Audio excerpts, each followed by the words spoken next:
നമ്മൾ ഈ ഫുട്ബോളിൻ്റെ ഈ വലിയ മഹോത്സവം തുടങ്ങിയ അന്ന് മുതൽ ദിവസവും സംസാരിച്ചുകൊണ്ടിരിക്കുകയാണ്. അതിനകത്ത് പല കാര്യങ്ങളും ഏതാണ്ട് മിക്കവാറും കാര്യങ്ങളൊക്കെ ദിലീപ് പറഞ്ഞാൽ ശരിയാകുന്നു, ചിലതൊക്കെ തെറ്റുന്നു. എന്നാൽ നമുക്കൊരു ഇൻസൈറ്റ് തരുന്ന ഇൻഡെപ്ത് ആയിട്ടുള്ള ചില കാര്യങ്ങളാണ് ദിലീപ് എപ്പോഴും സംസാരിച്ചുകൊണ്ടിരിക്കുന്നത്. അതിനകത്ത് എനിക്ക് ചോദിക്കാനുള്ളത് വളരെ പേഴ്സണലായിട്ട്, പലപ്പോഴും ഒരു ഫുട്ബോൾ റൈറ്റർ എന്നുള്ള രീതിയിൽ ദിലീപിന് വളരെ റേഷണലായിട്ടേ സംസാരിക്കാൻ പറ്റും. എന്നാലും ആസ് എ ഹ്യൂമൻ ബീങ് എന്നുള്ള രീതിയിൽ പല വ്യക്തിപരമായ ഇഷ്ടാനിഷ്ടങ്ങൾ ഉണ്ടാവുമല്ലോ. അതിനകത്ത് ഇപ്പം ആദ്യം എനിക്ക് ചോദിക്കാനുള്ളത്, ഈ ടൂർണമെൻറ്റിലെ ഏറ്റവും ഇഷ്ടപ്പെട്ട ഗോൾ ഏതാണ്? ഏറ്റവും ഇഷ്ടപ്പെട്ട ഗോൾ എന്ന് പറഞ്ഞാൽ അത് മറ്റേ കബ്രാലിന്റെ ഗോളായിരിക്കും, കാബോ വെർഡേക്ക് അർജന്റീനക്കെതിരെ. അതൊരു വേറെ ഒന്നുമല്ല, ആ കളി ആകപ്പാടെ നിങ്ങൾ ഒരു 5 ലക്ഷം ആൾക്കാരുള്ള ഒരു രാജ്യം, ലോക ചാമ്പ്യന്മാരായ അർജന്റീനക്കെതിരെ, ഇതിൽ പല കളിക്കാരുടെയും ഹീറോ ആയ മെസ്സിക്കെതിരെ, അതും നിങ്ങൾ പേടിയില്ലാതെ ആ ഒരു കളി കളിച്ചു, എക്സ്ട്രാ ടൈം വരെ കൊണ്ടുപോയി. അതിനു മുമ്പ് സ്പെയിനെതിരെ സമനില പിടിച്ചിട്ട് തന്നെ ഹെഡ്ലൈൻസ് ഒക്കെ വന്നിട്ടുണ്ടായിരുന്നു ഈ രാജ്യത്തെ പറ്റി. പക്ഷെ ഇതൊരു മറക്കാൻ പറ്റാത്തൊരിതാണ്. അവര് അത്രയും ധൈര്യത്തോടു കൂടി കളിച്ചു. പിന്നെ അങ്ങനെ മറക്കാൻ പറ്റാത്തൊരു ഗോളും, അത് ആ ഒരു ഫിനിഷ് ഇപ്പൊ ഒരു എംബാപ്പെ അടിച്ചാലും ആരടിച്ചാലും നമ്മൾ അതിശയപ്പെടും. അപ്പൊ അങ്ങനെ കേൾക്കാത്തൊരു കളിക്കാരന്റെ ബൂട്ടെന്ന് വരുമ്പോ ഈ നമ്മളിപ്പം ഏറ്റവും ഒരു ഇൻഡിവിജ്വൽ പെർഫോമൻസ് ഒരു സിംഗിൾ മാച്ചിലെ, അതായത് അതിൽ മിഡ്ഫീൽഡർ ആവാം, അല്ലെങ്കിൽ ഗോൾ കീപ്പർ ആവാം, ആരും ആവാം. കാരണം എന്താ വെച്ചാൽ പ്രത്യേകിച്ച് ഒരു കളി ജയിപ്പിക്കണം എന്നില്ല. അത് ആ ഒരു ഇൻഡിവിജ്വൽ പെർഫോമൻസ് എന്നുള്ള രീതിയിൽ ആരുടെ പെർഫോമൻസ് ആയിരിക്കും? ഇൻഡിവിജ്വൽ പെർഫോമൻസ് എന്ന് പറഞ്ഞാല് പലതും ഉണ്ടായിരുന്നു. ഇപ്പൊ ആദ്യ റൗണ്ടില് മൊറോക്കോ ബ്രസീൽ കളിച്ചപ്പോ അയൂബ് ബുവാദി മിഡ്ഫീൽഡില് ഒരു 18 വയസ്സുകാരൻ കളി നടത്തുക എന്ന് പറഞ്ഞാൽ, അതും ബ്രസീലിനെ പോലത്തെ ഒരു ടീമിനെതിരെ, അതൊരു വലിയ അതിശയമായിരുന്നു. പക്ഷെ എപ്പോഴും എൻ്റെ മനസ്സിൽ ആദ്യം വരാൻ പോകുന്നത് വോസീനിയുടെ ഗോൾ കീപ്പിംഗ്. ആദ്യം സ്പെയിനിനെതിരെ, പിന്നെ അർജന്റീനയുടെ എതിരെ 3 ഗോള് വഴങ്ങി. പക്ഷെ 8-9 സേവ്, അതിൽ ഒന്ന് മെസ്സിയുടെ ഒരു ഫ്രീ കിക്ക് എന്നുള്ളതൊക്കെ ശരിക്കും നമുക്ക് ഇമാജിൻ ചെയ്യാൻ പറ്റാത്ത ക്വാളിറ്റി ഉള്ള ഒരു സേവ് ആയിരുന്നു. ഈ ടോട്ടൽ സീരീസിലെ ഗോൾ കീപ്പറായിട്ടും അങ്ങനെ സെലക്ട് ചെയ്യാൻ പറ്റും? അത് വേറൊരാളാണോ? അല്ല, ഞാനൊരു ടീം ഓഫ് ദി ടൂർണമെന്റ് പിക്ക് ചെയ്യുകയാണെങ്കിൽ അതിൽ കീപ്പർ വോസീനി ആയിരിക്കും. ഇപ്പൊ ഇന്നലെ ഗോൾഡൻ ഗ്ലവ് കിട്ടിയത് ഉനായ് സിമോണിനൊക്കെയാണ്, അതൊക്കെ എനിക്കറിയാം. പക്ഷെ ഈ പല ടോപ്പ് ഗോൾ കീപ്പേഴ്സിനും കാര്യമായിട്ടൊന്നും ചെയ്യേണ്ടി വന്നിട്ടില്ല. ഇപ്പൊ ഉനായ് സിമോണിക്ക് ഒരു പണി ഉണ്ടായിട്ടില്ല. 10 ഷോട്ട് ആകപ്പാട് സ്പെയിൻ ഫേസ് ചെയ്തിട്ടുള്ളൂ. മറ്റേ ഫ്രാൻസിന്റെ കീപ്പറും അവസാനത്തെ 2 കളി വരെ വലുതായിട്ട് ഒന്നും ചെയ്യാനുണ്ടായിരുന്നില്ല. അപ്പൊ അങ്ങനെ നോക്കുമ്പോൾ വോസീനിയർക്ക് എല്ലാ കളിയിലും ടീമിനെ രക്ഷപ്പെടുത്തേണ്ടി വന്നിട്ടുണ്ട്. അത് കാരണം തന്നെയാണ് അവര് 2ാം റൗണ്ടിൽ എത്തി അർജന്റീനയെ ഞെട്ടിപ്പിച്ചത്. അത് ദിലീപ് സൂക്ഷ്മമായിട്ട് നോക്കുന്ന സമയത്ത് നമ്മളിപ്പം കേപ്പ് വെർദെ ഉൾപ്പെടെ നമ്മൾ നോക്കുകയാണെങ്കിൽ അതിനകത്ത് ഒരു ബ്രേക്ക് ഔട്ട് പ്ലെയർ, അതായത് നമ്മളാരും അതുവരെ, നമ്മളെന്നല്ല ലോകത്തുള്ള ആരും ഒരു ഫുട്ബോൾ ജേർണലിസ്റ്റും സംസാരിച്ചിട്ടില്ലാത്ത ഒരു കളിക്കാരൻ ഇതിൽ പ്രത്യക്ഷപ്പെട്ടതായിട്ട് ദിലീപിന് തോന്നാറ്? ബ്രേക്ക് ഔട്ട് പ്ലെയർ എന്ന് പറഞ്ഞാല് അത് വലിയ ടീമൊന്നും ആവാം, ചെറിയ ടീമൊന്നും ആവാം. എന്നെ ഈ അവസാന റൗണ്ടുകളിൽ ഏറ്റവും ഇംപ്രസ് ചെയ്ത ഒരു കളിക്കാരൻ പെഡ്രോ പോറോ ആണ്, സ്പെയിനിന്റെ റൈറ്റ് ബാക്ക്. ഞാൻ പെഡ്രോ പോറോ ടോട്ടനം ഹോട്ട്സ്പറിന് കളിക്കുമ്പോൾ ഒരു അബദ്ധമായിട്ടേ കണ്ടിട്ടുള്ളൂ. അത് പക്ഷെ എനിക്കിപ്പോൾ മനസ്സിലായ അത് ആ ടീമിന്റെ പ്രശ്നമാണ്, കളിക്കാരന്റെ പ്രശ്നമല്ല. ഇവിടെ ഈ ഫ്രാൻസിനെതിരെയും അർജന്റീനക്കെതിരെയും വളരെ മികച്ച ഫോർവേഡ്സിന്റെയും വിങ്ങേഴ്സിനെതിരെ പെഡ്രോ പോറോ പിടിച്ചു നിന്നു എന്ന് മാത്രമല്ല, മറ്റേ വശത്തേക്ക് എല്ലാ അറ്റാക്കും ജോയിൻ ചെയ്യുന്നുണ്ടായിരുന്നു. വളരെ നന്നായി പാസ് ചെയ്തു, ടാക്കിൾ ചെയ്തു. അപ്പൊ അത് ഞാൻ തീരെ പ്രതീക്ഷിച്ചതല്ല. പിന്നെ ഇത് ആരും കേൾക്കാത്ത കളിക്കാരനാണെന്ന് ഞാൻ പറയില്ല, EPL ഒക്കെ കളിക്കേണ്ടതാണ്. അങ്ങനത്തെ കേൾക്കാത്ത കളിക്കാരിൽ വെച്ചിട്ട് എനിക്ക് തോന്നുന്നത് ഇപ്പൊ കോങ്കോന്ന് പലരും, ഇപ്പൊ ഗോൾ കീപ്പറായ എംപാസി, ഇന്ത്യൻ ഒറിജിൻ മുത്തുസ്വാമി ഡിഫെൻസീവ് മിഡ്ഫീൽഡിൽ വളരെ നന്നായി കളിച്ചു. അങ്ങനത്തെ കുറച്ച് പേര്. പിന്നെ ജോർഡനിലത്തെ ഫോർവേഡ്സ് നന്നായി കളിച്ചു, നല്ല പ്രദർശനമായിരുന്നു. അപ്പം അങ്ങനെ കുറച്ച് പേര്. ഈ best save of the tournament നമ്മളിപ്പം പറയുമല്ലോ, ഏറ്റവും നല്ല സിനിമയ്ക്കും അവാർഡ് ഉണ്ട്, ഏറ്റവും നല്ല ഡയറക്ടർക്കും അവാർഡ് ഉണ്ട്. അതുപോലെ ഇപ്പം ഗോൾ കീപ്പറെ പറ്റി സംസാരിച്ചു. ബെസ്റ്റ് സേവ് എന്ന് പറയുന്നത് ചിലപ്പം ബൊസീനിയൻ ആയിരിക്കണമെന്നുണ്ടോ? അല്ല, എന്താണ് ദിലീപിന്? കുറെ നല്ല സേവ്സ്. എനിക്ക് പെട്ടെന്ന് ഓർമ്മ വരുന്ന ഓർലാൻഡോ ഗില്ലിന്റെ പാരഗ്വേ ഫ്രാൻസ് മാച്ചിൽ എംബാപ്പെ അവസാനം ഡിനൈ ചെയ്യാൻ 2 സേവ് അടുപ്പിച്ച് അതുണ്ട്. പക്ഷെ ഏറ്റവും മനസ്സിൽ നിൽക്കേണ്ട ബ്രസീൽ നോർവേ മാച്ചില് ഓറിയാൻ നീലന്റെ ആ സ്വന്തം കളിക്കാരൻ ക്രിസ്റ്റഫയറുടെ തല തട്ടി ഓൺ ഗോൾ ആവാൻ പോവാ, പുറകിലേക്ക് ഡൈവ് ചെയ്ത് അത് ടിപ്പ് ചെയ്ത് പോസ്റ്റിലേക്ക് ആക്കി. അതൊരു എന്താ പറയുക, നമ്മൾ സർക്കസിൽ പോലും കാണാൻ പറ്റാത്ത അങ്ങനത്തെ ഒരു രീതി അക്രോബാറ്റ്സ് ആയിരുന്നു. പിന്നെ ഒരു ഏറ്റവും ഇതായിട്ടുള്ള ഒരു ഷോക്ക് അപ്സെറ്റ് റിസൾട്ട് ഏതായിട്ടാ ദിലീപിന് തോന്നുന്നു? അപ്സെറ്റ് റിസൾട്ട് ഇപ്പൊ പ്രത്യേകിച്ച് നമ്മൾ ലോകകപ്പ് കഴിഞ്ഞ് തിരിഞ്ഞു നോക്കുമ്പോൾ എന്തായാലും സ്പെയിൻ 0 കാബോ വെർഡെ 0 ആയിരിക്കും. സ്പെയിനിന് പറയുമ്പോൾ അവര് കളിക്കാൻ നോക്കാതെ ഇരുന്നിട്ടൊന്നുമല്ല. 25 ഷോട്ട് ഔട്ട് ഉണ്ടായിരുന്നു ആ കളിയിൽ. അവർക്ക് കളിക്കാൻ പറ്റണ പോലെ കളിച്ചില്ലെങ്കിലും അത്രയും നന്നായിട്ട് ഒരു പുതിയതായി വരുന്നൊരു ടീം ഡിഫെൻഡ് ചെയ്യുക, ഗോൾ കീപ്പറുടെ പ്രദർശനം എല്ലാം വെച്ച് നോക്കുമ്പോൾ അത് ശരിക്കും ഒരു വലിയൊരു ഷോ. പിന്നീട് നമ്മൾ സ്പെയിനിന് എന്താ ചെയ്യാൻ പറ്റാന്ന് കാണും ചെയ്തു. ഫ്രാൻസിനെതിരെ, അർജന്റീനക്കെതിരെ, പോർച്ചുഗലിനെതിരെ ഒക്കെ. അപ്പൊ അത് വെച്ച് വിലയിരുത്തുമ്പോൾ ശരിക്കും അത് ഭയങ്കര ഒരു ഷോക്കായിരുന്നു. അതുപോലെ റഫറിങ്ങിനെ കുറിച്ച് പറയുകയാണെങ്കിൽ ഒരു ടഫ് കോൾ അത് റൈറ്റ് ആണ് എന്ന് ദിലീപിന് തോന്നിയ ഒരു സന്ദർഭം, അതായത് മികച്ച റഫറിങ് ഡിസിഷൻ. കാരണം ചില പലർക്കും അങ്ങനെ തോന്നുന്നില്ല, പക്ഷെ അങ്ങനത്തെ ഒരു ടൈറ്റ് കോൾ വരുന്ന സമയത്ത് അത് കറക്റ്റ് ആവുന്നതിലുള്ള ഒരു സന്തോഷം ഉണ്ടല്ലോ. എനിക്ക് തോന്നുന്നു നോർവേ ഇംഗ്ലണ്ട് കളിയിലായിരുന്നു തോന്നുന്നു. ഇത് ഹാരി കെയിനെ ഫൗൾ ചെയ്തു എന്ന് പറഞ്ഞ് കുറച്ച് ഇംഗ്ലീഷ് കളിക്കാര് കളി നിർത്തിയ പോലെ നോർവേക്ക് ബോൾ വൈഡായി പോയി. അത് ഒരു ക്രോസ് ആയിരുന്നു എന്ന് എനിക്ക് തോന്നുന്നു, പക്ഷെ അത് ഗോളായി. എൻ്റെ അഭിപ്രായത്തിൽ എപ്പോഴും അങ്ങനത്തെ റെഫറിങ് തീരുമാനങ്ങൾ നമ്മൾ സപ്പോർട്ട് ചെയ്യണം. ഇപ്പോൾ ഓൺ ഫീൽഡ് ഒരു 50-50 ടാക്കിളൊക്കെ ആകുമ്പോൾ റെഫറി എന്ത് തീരുമാനിക്കണോ അത് അനുവദിക്കുക, അത്രേ ഉള്ളൂ. ഇപ്പോൾ വളരെ ഓബ്വിയസ് ആയിട്ടുള്ള ഫൗൾ ഇപ്പോൾ ഫൈനലിൽ നമ്മൾ പലപ്പോഴും കണ്ടു, അർജന്റീന കളിക്കാർ സ്പെയിൻ കളിക്കാരുടെ പുറകെ പോയിട്ട് എൽബോ ഒക്കെ തട്ടി. അതൊക്കെ വളരെ ഓബ്വിയസ് യെല്ലോ കാർഡാണ്. അതിൽ ശരിക്കും വേറെ ഇടപെട്ടാലും എനിക്ക് പ്രശ്നമില്ല.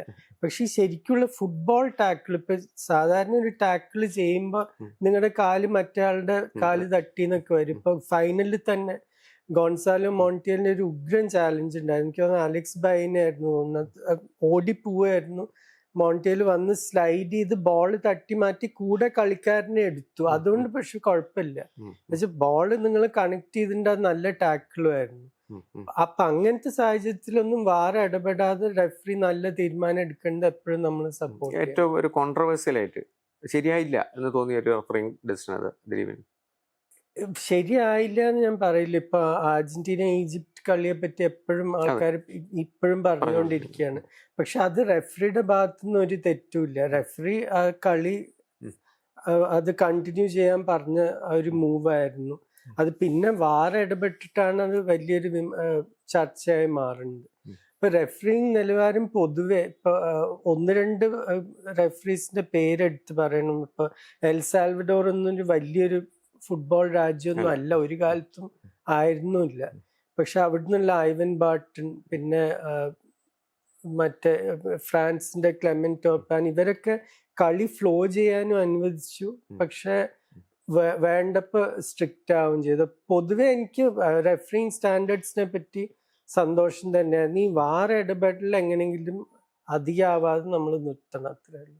അതുപോലെ മാനേജർമാരുടെ കാര്യം പറയുകയാണെങ്കിൽ ഏറ്റവും നല്ലൊരു ടാക്ടിക്കൽ മൈൻഡ്, അത് പലപ്പോഴും കപ്പ് നേടിയ ഒരു മാനേജർ തന്നെ ആയിക്കോളുന്നില്ല. ദിലീപിന്റെ മനസ്സിൽ ഏറ്റവും നല്ലൊരു ടാക്ടിക്കൽ മൈൻഡുള്ള ഒരു മാനേജർ ആരായിരുന്നു?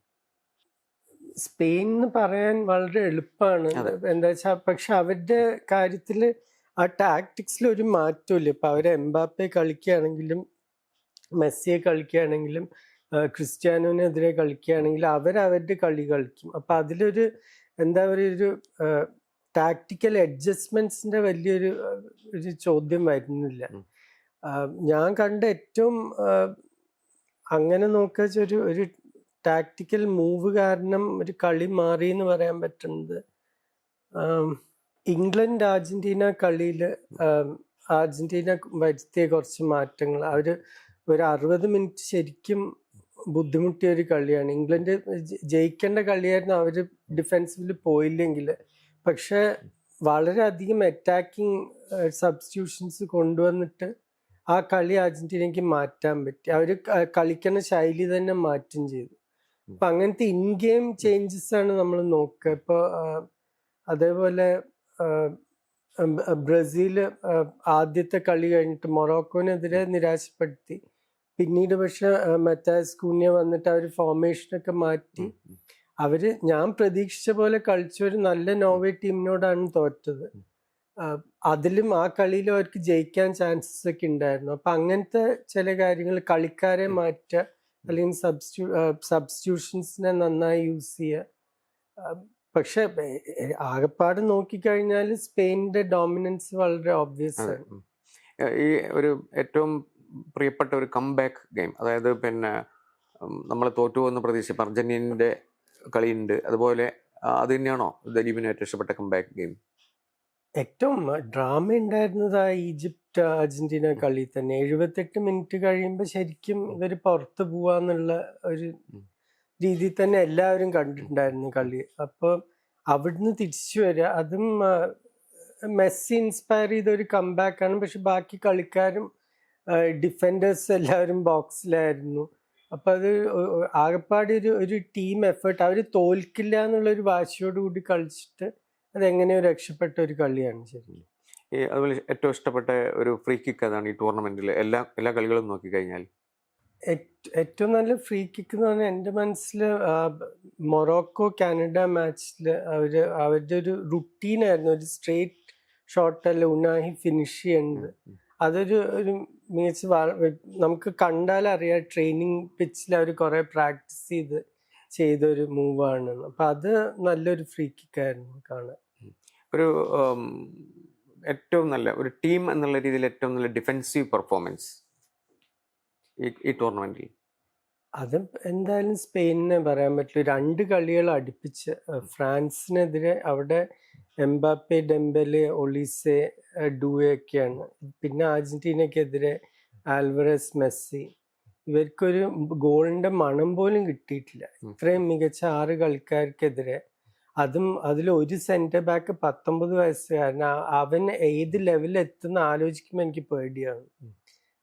ഇപ്പൊ 19 വയസ്സിൽ തന്നെ ഇത്രയും കംപ്ലീറ്റ് ആയ ഒരു ഡിഫൻഡർ ആണെങ്കിൽ ഒരു 27-28 വയസ്സിൽ എന്തായിരിക്കും നമുക്ക് ശരിക്കും ആലോചിക്കാം. മിക്കവാറും ഒരു ഫ്രാൻസ് ബെക്കൻബൗർ, ബെറേസി ആ ഒരു സ്റ്റാൻഡേർഡ് ഒക്കെ എത്താൻ കഴിവുള്ള ഒരു കളിക്കാരനാണ്.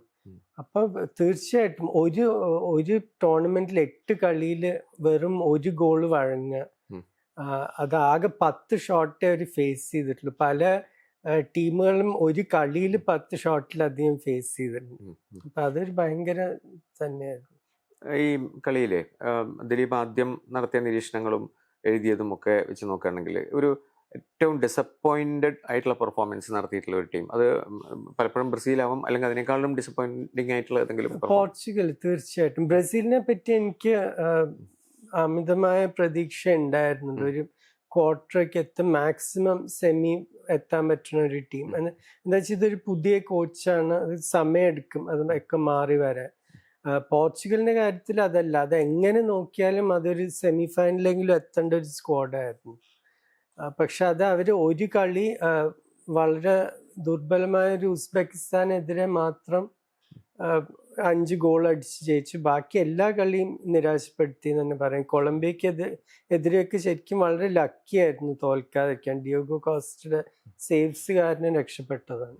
ഈ ഗോൾഡൻ ബൂട്ട് കിട്ടുന്ന കളിക്കാരനായിട്ട് ദിലീപിന്റെ മനസ്സിൽ ഇപ്പം വന്ന ആൾക്കാരല്ലാതെ കണ്ടന്റർ ലിസ്റ്റിലെ മറ്റാരെങ്കിലും ഉണ്ടായിരുന്നോ? ആർക്കും കിട്ടണം എന്നുള്ളൊരു ആഗ്രഹം ഉണ്ടായിരുന്നു? ആഗ്രഹം ഞാൻ പറയില്ല. ഞാൻ വിചാരിച്ചത് പക്ഷെ ജർമ്മനിന്നോ പോർച്ചുഗലിന്നോ അവര് കുറച്ചും കൂടി മുന്നോട്ട് പോകുമെന്ന് ഞാൻ വിചാരിച്ചതാണ്. അപ്പൊ ആ ടീംസിൽ നിന്ന് ആരെങ്കിലും, ഇപ്പൊ ഒരു ക്രിസ്ത്യാനോ അല്ലെങ്കിൽ ഒരു റാഫേൽ ലിയാവോ അല്ലെങ്കിൽ ഒരു ഫ്ലോറിയാൻ വിയർട്സ്, അങ്ങനത്തെ ആരെങ്കിലും ഒക്കെ കുറെ കൂടി ഗോൾ അടിക്കുന്ന എനിക്കൊരു പ്രതീക്ഷ ഉണ്ടായിരുന്നു. പക്ഷെ അത് 2 ടീമും നിരാശപ്പെടുത്തിയ ടീമുകളാണ്. ഈ വേൾഡ് കപ്പിന്റെ ഒരു പൊതുവേ നമ്മളിപ്പം പറയില്ല, ആസ് എ ജേർണലിസ്റ്റ് ദിലീപ് നോക്കുകയാണെങ്കിൽ അതിന് ടോട്ടലി ഡിഫൈൻ ചെയ്ത ഒരു മൊമെന്റ്, അതായത് നമ്മൾ പലപ്പോഴും പറയുമല്ലോ, പല ഇവന്റ്സിനെയും ഡിഫൈൻ ചെയ്യുന്ന ഒരു ഫോട്ടോഗ്രാഫ് അല്ലെങ്കിൽ ഒരു വിഷ്വലൊക്കെ ഉണ്ടാവുമല്ലോ. ദിലീപിന്റെ മനസ്സിൽ അങ്ങനത്തെ ഒരു സാധനം സജസ്റ്റ് ചെയ്യാനുള്ള എന്താണ്? അത് ഫൈനൽ കഴിഞ്ഞിട്ട് നമ്മൾ കണ്ട ചില സീൻസ് ഒരിക്കലും ഒരു ഫുട്ബോൾ പിച്ചിൽ കാണാൻ പാടില്ല. ലിയാൻഡ്രോ പാരഡൈസ് പോയി ഓരോ കളിക്കാരെ കഴുത്തിന് പിടിക്കുക, അടിക്കാൻ നോക്കിയതൊക്കെ. പക്ഷെ ഈ തെമ്മാടത്തിലൊക്കെ നടക്കണതിൻ്റെ ഇടയ്ക്ക് മെസ്സി ഓരോ കളിക്കാരനെയും പോയിട്ട് അവർക്ക് കൈ കൊടുത്തു. അതാണ് ഈ സ്പോർട്ടിങ് ഗ്രേറ്റ്നെസ് എന്ന് പറഞ്ഞാൽ. ജയിക്കുമ്പോൾ മാത്രമല്ല, ഞാൻ എപ്പോഴും ഒരു കളിക്കാരൻ തോൽക്കുമ്പോൾ എങ്ങനെ പെരുമാറുന്നു എന്നും കൂടിയാണ് നോക്കുക. അത് മെസ്സി ബാക്കി കളിക്കാരൊന്നും അത് ചെയ്തിട്ടില്ല. മെസ്സി എല്ലാവരും, യമാല് വന്ന് കെട്ടിപ്പിടിച്ചു, ബാക്കി എല്ലാവരെയും പോയിട്ട് മെസ്സിയുടെ അടുത്തുള്ള എല്ലാ സ്പെയിൻ കളിക്കാരെയും പോയി അവർക്ക് കൈ കൊടുത്തു. എന്താ പറയേണ്ടത് വെച്ചാൽ പറഞ്ഞു. അങ്ങനെയാണ് നിങ്ങൾ പെരുമാറേണ്ടത്, അല്ലാതെ കഴുത്തിന് കയറി പിടിക്കുക, ചവിട്ടാൻ നോക്കുക, അങ്ങനെയല്ല. അപ്പം അതെന്തായാലും എനിക്ക് ഓർമ്മയുണ്ടാവും.